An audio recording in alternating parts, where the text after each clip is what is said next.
Hello বন্ধুরা, সবাই কেমন আছো? আজকে আমাদের রুই মাছের ঝোল রান্না হয়েছে। বাইরে তো প্রচণ্ড বৃষ্টি পড়ছে, দেখো একবার।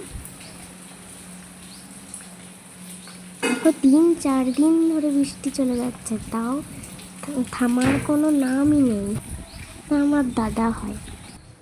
দেখো তোমার মা কীভাবে রান্নাটা করছে। আমার মা মাছগুলো ভেজে নিচ্ছে একে একে। মাছ ভাজা হয়ে গেছে।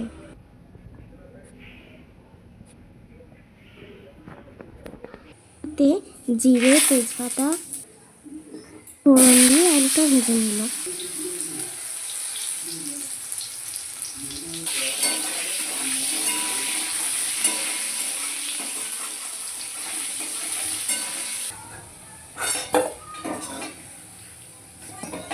ভাজা হয়ে গেছে, এবার পেঁয়াজ দিয়ে দিল। এটাকে হালকা করে ভেজে নিয়ে টমেটো দিয়ে দিল। টমেটোটা একটু ভাজা হয়ে আসলে মশলা দিয়ে দিল, সাথে পরিমাণ মতো নুন হলুদ দিল। অন্য জল দিয়ে দিল মশলাটাকে কষিয়ে নেওয়ার জন্য।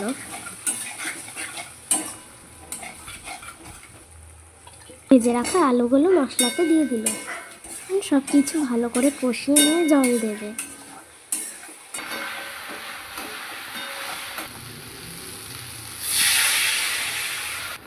জল দেওয়া হয়ে গেল।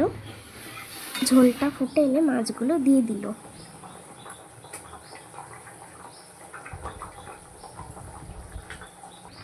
সে গরম মশলা দিয়ে ঝোলটা নামিয়ে নিল।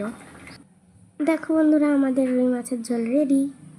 তো ওকে বন্ধুরা, টাটা, দেখা হচ্ছে পরের ভিডিওতে।